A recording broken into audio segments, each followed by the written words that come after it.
Bill को unanimously पास किया जाए। Shri Sanjeev Kumar.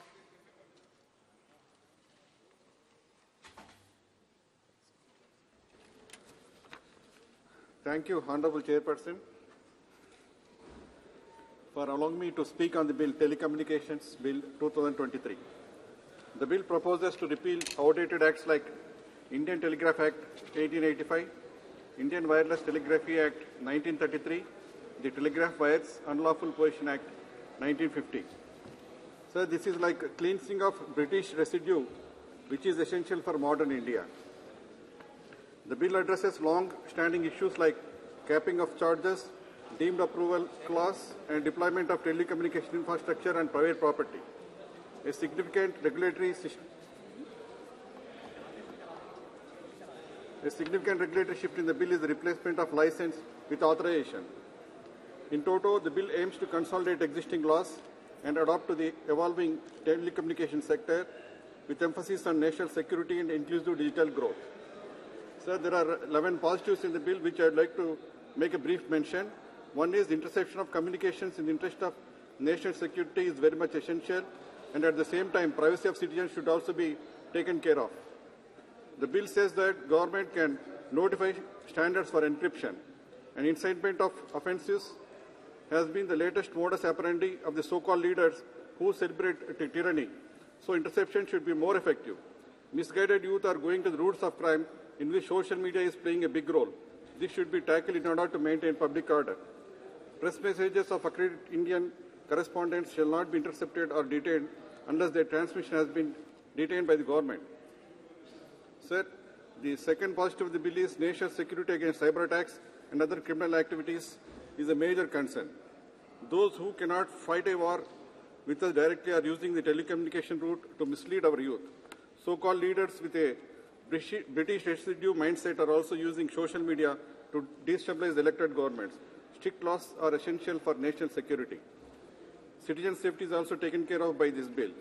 Prior consent for marketing messages, do not disturb registers, and grievance redressal mechanism should be enforced with robust mechanism. Through dubious phone calls and SMS, thousands of crores of rupees are being robbed from the innocent citizens. This problem should be tackled with a quick response mechanism, and we should note that people are vexed with the delayed judicial system of India. Spectrum allocation on administrative basis, like for national security, defense, disaster management, weather forecasting, transport, satellite services such as DTH and satellite telephoning, and BSNL, MTNL, and public broadcasting services. This is a welcome feature of the bill, sir. So the fifth positive feature of the bill is the revamped Universal Service Obligation Fund named as Digital Bharati Nidhi, which is proposed to take care of research, development, pilot projects and new infrastructure for unserved areas. So online services would also be required to contribute to the Digital Bharati Nidhi. With mention of data stream in the definition of messaging, one can suppose that messaging apps like WhatsApp and Telegram, email services like Gmail, Zoom, and cloud services could come under the scope of telecom regulations. If these services are included under this bill, same service, same rules idea can be implemented. This needs clarification from Honorable Minister. Satellite-based services like global mobile personal communication by satellites, national long distance and international long distance mobile satellite service in L and S bands will be provided spectrum via administrative allocation. This falls in line with the request made by satellite communication projects like Amazon's Project Kuiper, SpaceX, and Bharti Airtel-backed OneWeb, which had been urging for administrative allocation since a long time. This will certainly spur growth in the nascent space sector of India. So the eighth positive feature of the bill is the trusted sources regime, which came into being after 2020 Indo-Chinese border skirmishes to stop imports of telecom equipment from hostile nations, will now be part of the bill.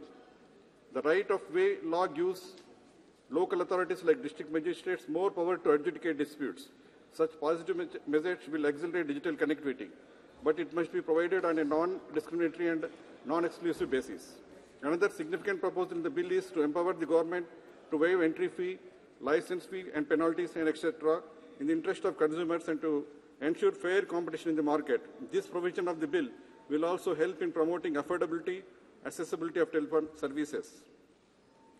So the bill safeguards digital infrastructure, stating that no public entity can take coercive actions against the telecommunication network without prior approval from the central government officers, so except in cases like natural disasters and public emergencies. Sir, by this, irresponsible behavior of officers or citizens can be curbed. Sir, we have some suggestions with regards to this telecommunication bill. One is rural digital divide should be taken care of on priority basis. Most of the government schemes are reaching the doorsteps of rural areas. Since 70% of Indians live in rural areas, digital connectivity is undeniable need of the hour. Pilferage in government schemes can be prevented and services can be delivered promptly. Door delivery of government services is being done in Andhra Pradesh through Gram Sachivalayam. Digital connectivity is an issue in some villages. So we request Government of India to take care and establish digital connectivity in all rural areas AP on priority basis. This Gram Sachivalayam system and volunteer services system is very exemplary, trendsetter system of our country. Thanks to Honorable Chief Minister Sri Y.S. Jagan Mohan Reddy sir. Sir, the second suggestion in this bill is a credit system should be implemented through UPI, which can boost our economy. And it is a noteworthy point that UPI system created a history in India. India's real-time payment system, UPI, is a trendsetter in the global digital payments arena. Now nearly 1.4 crore Indians have a digital identity. Crores of transactions worth of crores of rupees are happening every day. Indians are saving billions of rupees because most of the UPI transactions are free, thanks to our visionary leader, Prime Minister Sri Narendra Modi ji. So state governments may be allotted with spectrum on administrative basis, which can be useful in promotion of rural digital connectivity on a rapid pace. And this could be of immense help in disaster management. So the regional language support is also essential for a diverse country as ours. Incorporating regional languages into customer service interfaces, mobile applications, and official communications can yield very good results in connecting people of different areas. So there should be co-funding options for states with regards to research and development projects.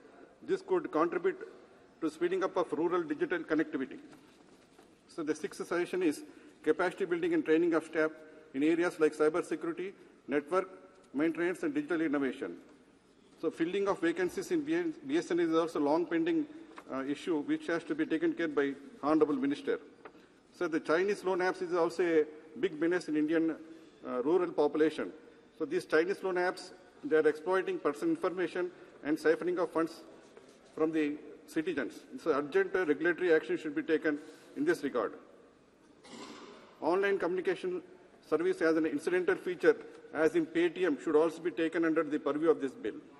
The ninth suggestion is that some of the issues proposed to be tackled by this bill are already regulated under the existing laws. Government of India should take care that there is no overlap between Department of Telecommunications with other regulators such as Competition Commission of India, TRAI, Ministry of Electronics and Information Technology, and such other departments. So I take this opportunity to request Honorable Minister to upgrade Kurnool city to a Y category city from the existing X category. Of course, this is out of context. This is a long pending demand from my people, sir.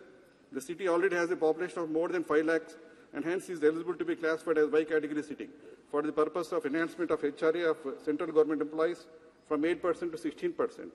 So there is a precedence in this case, similar case, where Mathura Vrindavan was upgraded into Y category city in 2020.